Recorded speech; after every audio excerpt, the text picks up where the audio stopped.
নীরব নিস্তব্ধ নিজুম রজনীতে রাসূল পাক সাল্লাল্লাহু আলাইহি ওয়াসাল্লাম ঘুমিয়ে আছেন। বাতাসও যেন নিঃশব্দ।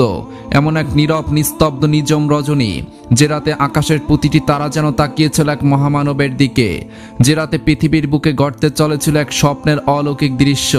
ঠিক সেই সময় নবীজি সাল্লাল্লাহু আলাইহি ওয়াসাল্লাম স্বপ্নে দেখলেন হযরত জিবরাইল আলাইহিস সালাম তার নিকট তাশরিফ নিয়ে এসেছেন। জিবরাইলের হাতে একটি রেশমি রুমাল, যার ভিতরে যেন কোনো রহস্য লুকিয়ে আছে। নবীজি সাল্লাল্লাহু আলাইহি ওয়াসাল্লাম জিজ্ঞাসা করলেন, হে জিবরাইল, তোমার হাতে এটা কি?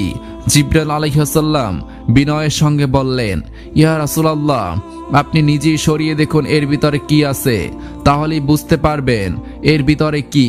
নবীজি সাল্লাল্লাহু আলাইহি ওয়াসাল্লাম জিবরাইলের হাত থেকে রুমালটি নিলেন এবং ধীরে ধীরে খুললেন।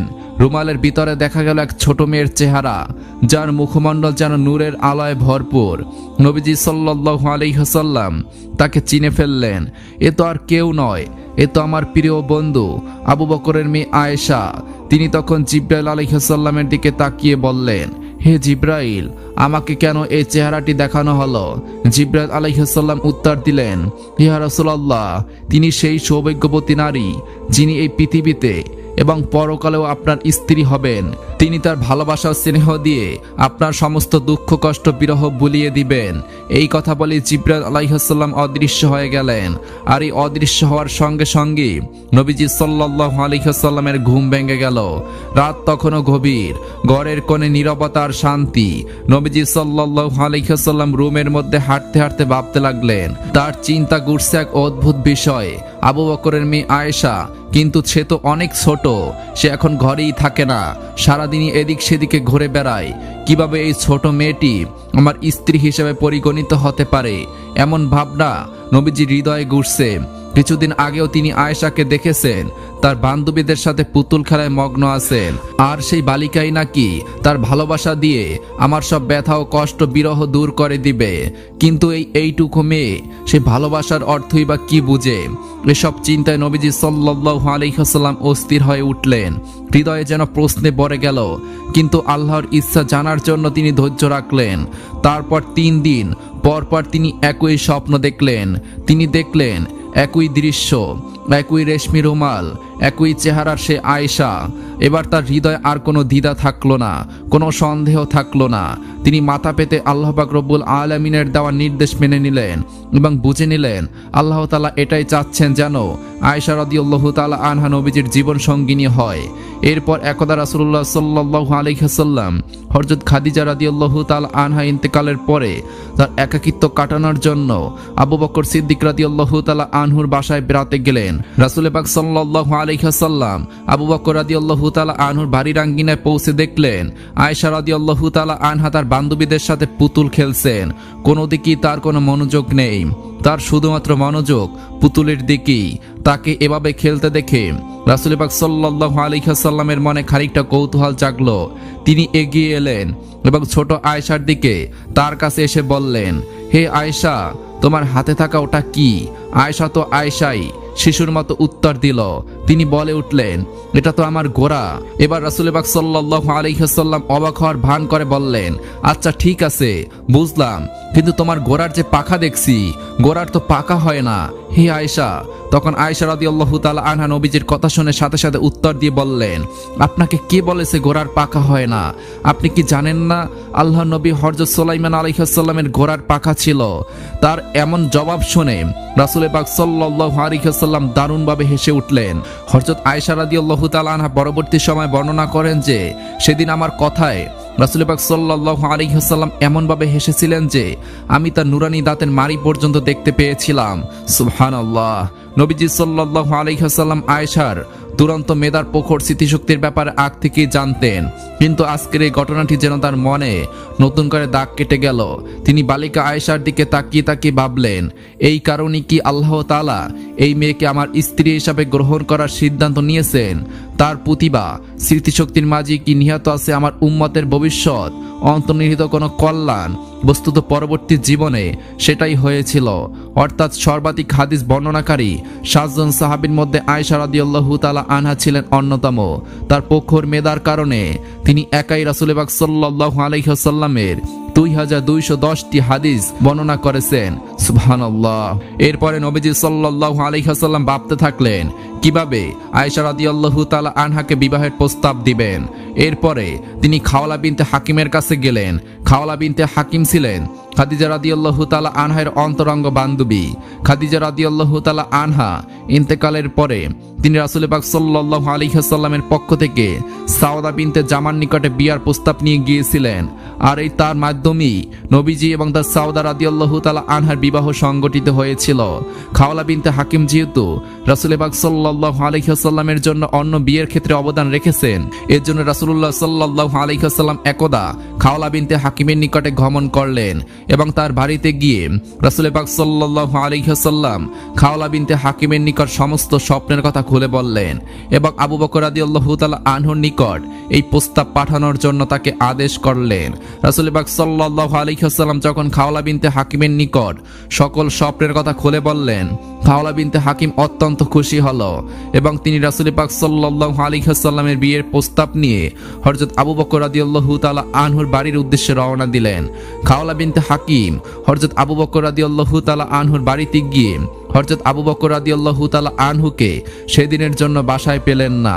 তাকে বাসায় না পেয়ে খাওলা বিনতে হাকিম হযরত আবু বকর রাদিয়াল্লাহু তাআলা আনহুর স্ত্রী উম্মে রুমালের নিকট গমন করলেন এবং তাকে নবীজির পক্ষ থেকে সকল কথাগুলো শোনালেন। খাওলা বিনতে হাকিমের জবান থেকে এই কথাগুলো শুনে উম্মে রুমান অত্যন্ত খুশি হয়ে গেলেন। খুশিতে তার বাকরুদ্ধ হয়ে গেল। তিনি অপেক্ষায় ছিলেন কখন এই শুভ সংবাদটি আবু বকর রাদিয়াল্লাহু তাআলা আনহুর কানে পৌঁছাবেন। আল্লাহর কি মহিমা! খাওলা বিনতে হাকিম সেই বাড়ি থেকে বের হয়ে আসার আগেই হযরত আবু বকর রাদিয়াল্লাহু তাআলা আনহু বাড়িতে এসে উপস্থিত হলেন।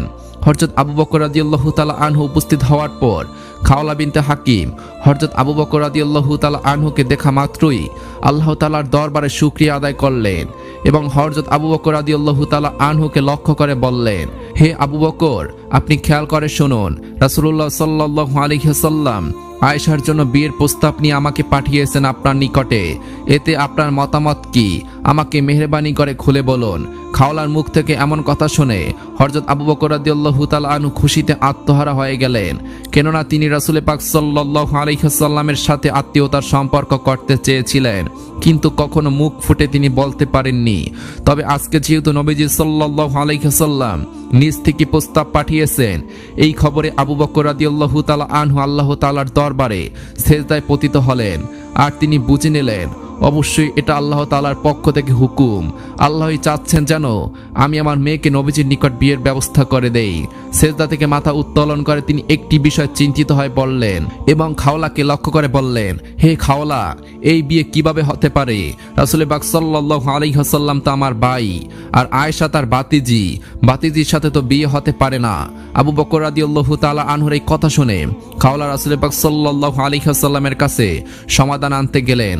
রাসূল পাক সাল্লাল্লাহু আলাইহি ওয়াসাল্লাম খাওলার কথা শুনে মুস্কি হেসে জবাব দিলেন, আবু বকর তো আমার নিজের রক্তের ভাই না, সে তো আমার ধর্মীয় ভাই। সেক্ষেত্রে এই বিয়েতে সম্পর্ক নিয়ে কোনো সমস্যা নেই।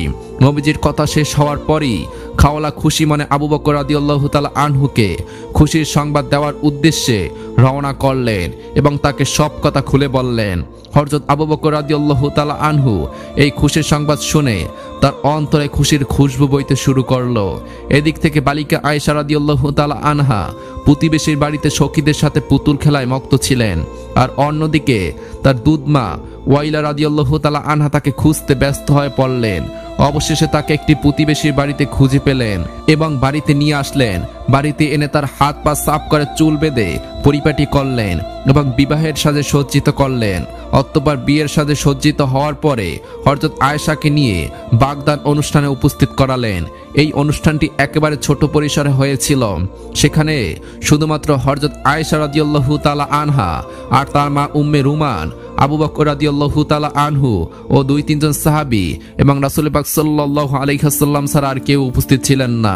অতঃপর বিয়ের অনুষ্ঠান শুরু হলো। হযরত আবু বকর রাদিয়াল্লাহু তাআলা আনহু নিজেই খুতবা পাঠ করলেন এবং 500 দিরহাম মোহরানা নির্ধারণ করলেন। আর এর মাধ্যমেই বিবাহের কাজ সম্পূর্ণ হলো। এটাই ছিল সর্বকালের সর্বশ্রেষ্ঠ মহামানব রাসূল পাক সাল্লাল্লাহু আলাইহি ওয়াসাল্লামের বিবাহ অনুষ্ঠান। তারপর রাসূল পাক সাল্লাল্লাহু আলাইহি ওয়াসাল্লাম মক্কার জমিনে দ্বীনের দাওয়াত দেওয়ার ক্ষেত্রে ব্যস্ত হয়ে পড়লেন।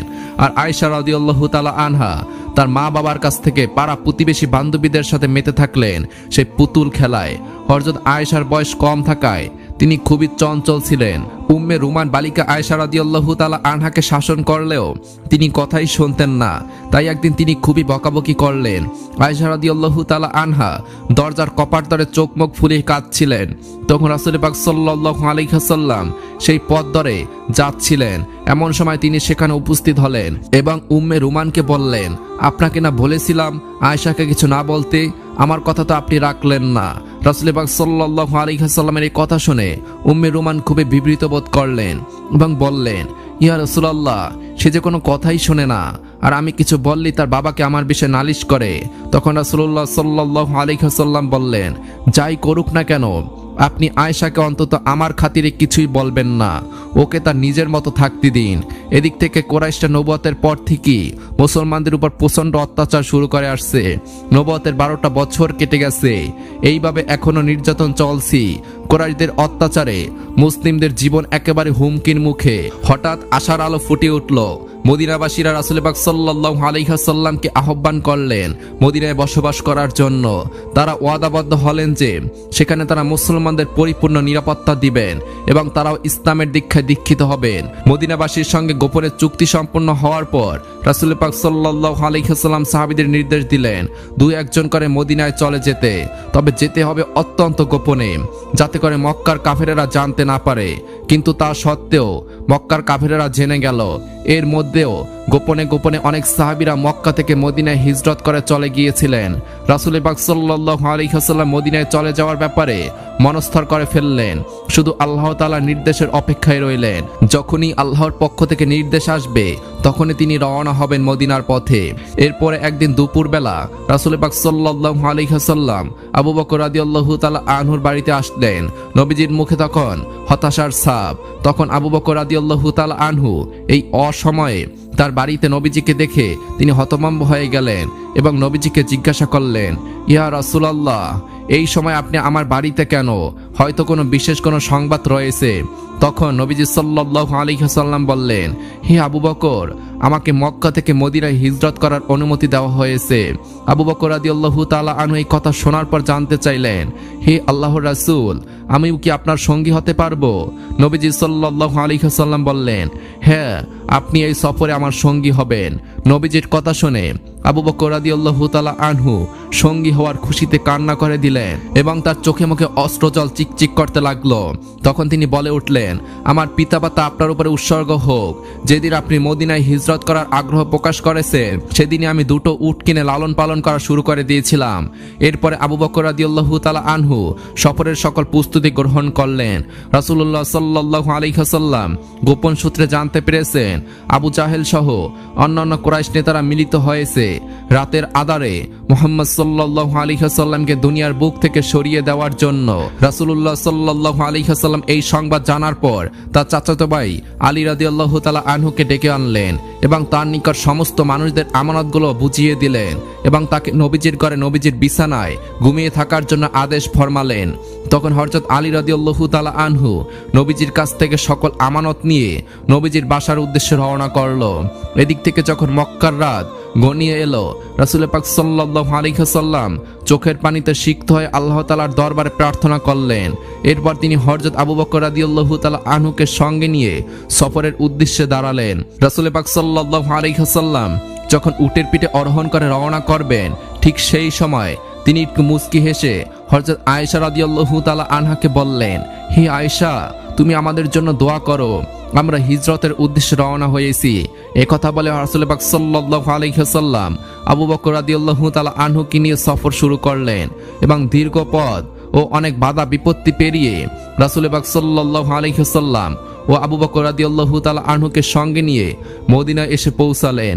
মদিনায় পৌঁছানোর মাস 3 পরই আয়েশা রাদিয়াল্লাহু তাআলা সহ তার পরিবারের সকলকে মদিনায় নিয়ে আসলেন। অনেকটা সময় অতিবাহিত হয়ে গেল। শাওয়াল মাস চলছে। এতদিনে মসজিদ নববীর নির্মাণের সকল কাজ সম্পন্ন হয়েছে। এর মধ্যে জিবরাইল আলাইহিস সালাম এতদিন রাসূল পাক সাল্লাল্লাহু আলাইহি ওয়াসাল্লামের কাছে এসে উপস্থিত হলেন এবং বললেন, হে আল্লাহর রাসূল, আয়েশা তো আপনার স্ত্রী, তাকে সসম্মানের সহিত আপনি আপনার ঘরে তুলুন। একথা বলি হযরত জিবরাইল আলাইহিস সালাম সেখান থেকে বিদায় গ্রহণ করলেন। আল্লাহর কি মহিমা! এর পরের দিনই হযরত আবু বকর রাদিয়াল্লাহু তাআলা আনহু নিজেই রাসূল পাক সাল্লাল্লাহু আলাইহি ওয়াসাল্লামকে বললেন, হে আল্লাহর রাসূল, আপনি আপনার স্ত্রীকে ঘরে তুলছেন না কেন? রাসূল পাক সাল্লাল্লাহু আলাইহি ওয়াসাল্লাম খানিকটা বিবৃত বোধ করলেন, তবে তিনি স্পষ্ট করেই বললেন, আমি এর ব্যাপারে ভাবছি, কেননা মোহরের সম্পূর্ণ টাকা আমার নিকটে উপস্থিত নেই। তখন রাসূলুল্লাহ সাল্লাল্লাহু আলাইহি ওয়াসাল্লামের এই কথাটি আবু বকর রাদিয়াল্লাহু তাআলা আনহু শুনে ফেললেন। তখন তিনি নবীজির কাছ থেকে অনুমতি নিয়ে বাড়ির উদ্দেশ্যে রওনা দিলেন আর মনে মনে ভাবতে লাগলেন যে এমন সময় যদি নবীজিকে খুশি করা যায় তাহলে এটা অনেক উত্তম কাজ হবে।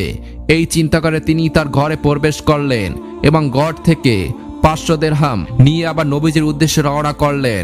নবীজির নিকট গিয়ে সমস্ত টাকা রাসূল পাক সাল্লাল্লাহু আলাইহি ওয়াসাল্লামকে হাদিয়া দিলেন। রাসূলুল্লাহ সাল্লাল্লাহু আলাইহি ওয়াসাল্লাম আবু বকর রাদিয়াল্লাহু তাআলা আনহুর হাদিয়া গ্রহণ করলেন এবং এই হাদিয়াগুলো হযরত আয়েশা রাদিয়াল্লাহু তাআলা আনহার মোহরানা হিসাবে তার নিকট পৌঁছে দিলেন। এর মাধ্যমে তিনি তার মোহরানা আদায় করে দিলেন। তখন আয়েশা রাদিয়াল্লাহু তাআলা আনহার বয়স মাত্র 9 বছর। রাসূল পাক সাল্লাল্লাহু আলাইহি ওয়াসাল্লাম আল্লাহ তাআলার হুকুমে তার বিবাহিত স্ত্রী আয়েশা রাদিয়াল্লাহু তাআলা আনহাকে নিজের বাসায় নিয়ে আসবেন।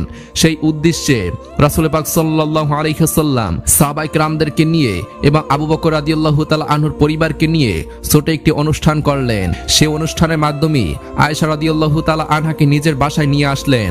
আর এর মাধ্যমে শুরু হলো রাসূল পাক সাল্লাল্লাহু আলাইহি ওয়াসাল্লাম এবং আয়েশা রাদিয়াল্লাহু তাআলা আনহার সংসার জীবন। এর কিছুদিন পরে রাসূলুল্লাহ সাল্লাল্লাহু আলাইহি ওয়াসাল্লামকে একদিন আয়েশা রাদিয়াল্লাহু তাআলা আনহা সাহস করে জিজ্ঞাসা করলেন, হে আল্লাহর রাসূল, সত্যি করে বলুন তো আপনি আমাকে কতটুকু ভালোবাসেন? তখন রাসূলুল্লাহ সাল্লাল্লাহু আলাইহি ওয়াসাল্লাম একটু চিন্তা করে বললেন, তোমারও আমার মধ্যে ভালোবাসার বন্ধন এমন শক্ত যেমন একটি রশির মধ্যে সুতাগুলো শক্তভাবে জড়িয়ে থাকে, যা সহজে ছিঁড়ে যায় না। রাসূলুল্লাহ সাল্লাল্লাহু আলাইহি ওয়াসাল্লামের এই জবাব শুনে আয়েশা রাদিয়াল্লাহু তাআলা আনহা খুবই খুশি হলেন। এরপর থেকে তিনি প্রায় রাসূলুল্লাহ সাল্লাল্লাহু আলাইহি ওয়াসাল্লামকে জিজ্ঞাসা করতেন, হে আল্লাহর রাসূল, আপনার ভালোবাসার বন্ধনের কি অবস্থা? আগের মতো আছে নাকি ডিল হয়ে গেছে? তখন রাসূলুল্লাহ সাল্লাল্লাহু আলাইহি ওয়াসাল্লাম আয়েশা রাদিয়াল্লাহু তাআলা আনহার এই দুষ্টামির জবাবে বলতেন, ভালোবাসার সেই বন্ধন আগের মতোই ধীরই আছে, বন্ধনে কোনো দুর্বলতা বা পরিবর্তন আসেনি। সুবহানাল্লাহ। হযরত আয়েশা রাদিয়াল্লাহু তাআলা আনহার পিতা হযরত আবু বকর রাদিয়াল্লাহু তাআলা আনহু একদিন রাসূল পাক সাল্লাল্লাহু আলাইহি ওয়াসাল্লামের ঘরের পাশ দিয়ে যাচ্ছিলেন। এমন সময় তিনি হঠাৎ করে আয়েশা রাদিয়াল্লাহু তাআলা আনহার উঁচু গলার শব্দ শুনতে পেলেন। তাই তিনি থমকে দাঁড়ালেন এবং ঘরের ভিতরে প্রবেশ করলেন। ঘরের ভিতরে প্রবেশ করা মাত্রই তিনি বলা শুরু করলেন, হে আয়েশা, রাসূলুল্লাহ সাল্লাল্লাহু আলাইহি ওয়াসাল্লামের সামনে উচ্চ গলায় কথা বলা তো দূরের কথা, তার কোনো কথার দ্বিমত পর্যন্ত করিনি, আর তুমি এই বয়সী রাসূলুল্লাহ সাল্লাল্লাহু আলাইহি ওয়াসাল্লামের সামনে রাগ দেখিয়ে কথা বলছো। এই কথা বলি তিনি রাগে অমৃত হয়ে আয়েশা রাদিয়াল্লাহু তাআলা আনহার গায়ে হাত তোলার চেষ্টা করলেন, কিন্তু তখনই রাসূলুল্লাহ সাল্লাল্লাহু আলাইহি ওয়াসাল্লাম আয়েশা রাদিয়াল্লাহু তাআলা আনহাকে পিছনে আড়াল করে নিলেন। নবীজি শাসন করতে বাধা দেওয়ায় আয়েশা রাদিয়াল্লাহু তাআলা আনহাকে শুধুমাত্র দমক দিয়েই আবু বকর রাদিয়াল্লাহু তাআলা আনহা বাহিরে চলে গেলেন। তিনি বাহিরে যেতেই রাসূলুল্লাহ সাল্লাল্লাহু আলাইহি ওয়াসাল্লাম আয়েশা রাদিয়াল্লাহু তাআলা আনহাকে সামনে আনলেন এবং তার চোখের দিকে তাকিয়ে বললেন, দেখলে তো কিভাবে তোমার বাবার হাত থেকে তোমাকে রক্ষা করলাম, নয়তো আজকে তুমি তার মার খেয়ে মাটিতে শুয়ে পড়তে। নবীজি সাল্লাল্লাহু আলাইহি ওয়াসাল্লামের এই কথা শুনে হযরত আয়েশা রাদিয়াল্লাহু তাআলা আনহা লজ্জারাঙ্গে হাসি দিয়ে স্বামীর শুকরিয়া আদায় করলেন। এরপরে দুজনই একসাথে হেসে উঠলেন। হযরত আয়েশা রাদিয়াল্লাহু তাআলা আনহাকে নিয়ে নবীজি সাল্লাল্লাহু আলাইহি ওয়াসাল্লাম যেই ঘরে থাকতেন, কিতাবের মাঝে এই ঘরের বর্ণনা এইভাবে এসেছে, তা ছিল ছোট একটি ঘর। চারপাশের দেয়াল মাটির তৈরি ছিল, ছাদের ছাউনি ছিল খেজুর পাতা ও খেজুর ডালের তৈরি। বৃষ্টির পানি যেন ঘরের ভিতরে না আসে এই জন্য ছাউনির উপরে ছিল কম্বল জাতীয় এক ধরনের কাপড়ের বিছানা। এই ঘরটি ছিল রাসূল পাক সাল্লাল্লাহু আলাইহি ওয়াসাল্লাম ও তার স্ত্রী হযরত আয়েশা রাদিয়াল্লাহু তাআলা আনহার ঘর। আয়েশা রাদিয়াল্লাহু তাআলা আনহারও বলেন, আমাদের সংসার জীবন এতটাই সাদামাটা ছিল যে ঘরে বাতি জ্বালানোর জন্য সামান্য তেলটুকুই ছিল না। প্রায় এমন হতো যে মাস চলে যেত, বাতি জ্বালানোর জন্য তেলের ব্যবস্থা করা থাকতো না। চাঁদের আলোতেই কেটে যেত বরা পূর্ণিমা কিংবা আদার আমাবস্যা, বস্তুত রান্নার জন্যই তো তেল থাকতো না, তাহলে বাতি জ্বালানোর জন্য তেল কোথা থেকে আসবে? আয়েশা রাদিয়াল্লাহু তাআলা আনহা আরো বলেন, যদি আমাদের বাতি জ্বালানোর জন্য তেল থাকতো তবে সেটা দিয়ে আমরা রান্নার কাজে ব্যবহার করতাম, এজন্য আমাদের অবশিষ্ট কোনো তেলই থাকতো না। এভাবে মাসের পর মাস আমরা অতিবাহিত করেছি। কোনো সাহাবী কিছু হাদিয়া দিলে সেটাই হতো নবী করিম সাল্লাল্লাহু আলাইহি ওয়াসাল্লাম ও তার পরিবারের একবেলা খাবারের আয়োজন। আর সাহাবীরা শুধুমাত্র 2-4টা খেজুর কিংবা 1 পেলা দুধ বা 2-1টি রুটি তো হাদিয়া দিত, কিন্তু ভালোবাসার কমতি ছিল না। আমাদের পরিবারে সামান্য খাবার হলেও দুজনে একসাথে খাবার খেতে বসতাম। অন্ধকারে যখন আমরা খাবার শুরু করতাম, একই খাবারের উপর দুজনে হাত পড়ে যেত, তখন আমরা ভাগাভাগি করে খেতাম। আয়েশা রাদিয়াল্লাহু তাআলা আনহা আরো বলেন, কখনো মাংস জাতীয় খাবার খেলে আমার চিবানো হাড়গুলো রাসূল পাক সাল্লাল্লাহু আলাইহি ওয়াসাল্লাম আবার চিবিয়ে খেতেন। পানি খাওয়ার পেয়ালা থেকে আমি পানি পান করার পরে যেই স্থান থেকে আমি পানি পান করেছি সেই স্থানে রাসূল পাক সাল্লাল্লাহু আলাইহি ওয়াসাল্লাম মুখ লাগিয়ে পানি পান করতেন। সুবহানাল্লাহ। এভাবেই রাসূল পাক সাল্লাল্লাহু আলাইহি ওয়াসাল্লাম এবং আয়েশা রাদিয়াল্লাহু তাআলা আনহার দাম্পত্য জীবন খুবই সুখময় ছিল। যদিও তাদের ছোট কুটিরে কোনো ভালো আসবাবপত্র ছিল না, কিন্তু ভালোবাসায় পরিপূর্ণ ছিল সেই ঘর। তাদের সংসার যেন আল্লাহর জান্নাতের একটি টুকরো ছিল। টাকা পয়সা ধন দৌলত মানুষের শান্তি এনে দিতে পারে না। মানুষের একমাত্র শান্তি হচ্ছে মনের শান্তি। যে তার মনের শান্তি পেয়েছে সে পৃথিবীর সবকিছু পেয়ে গিয়েছে। রাসূল পাক সাল্লাল্লাহু আলাইহি ওয়াসাল্লামের এই জীবনী থেকে আমরা এটাই জানতে পারি, আল্লাহ তাআলা আমাদের প্রত্যেকটি ফ্যামিলিতে এমন শান্তির ব্যবস্থা করে দিক। আমিন। প্রিয় দর্শক, এমন ভিডিও দেখতে আমাদের চ্যানেলটি সাবস্ক্রাইব করে রাখুন। ধন্যবাদ।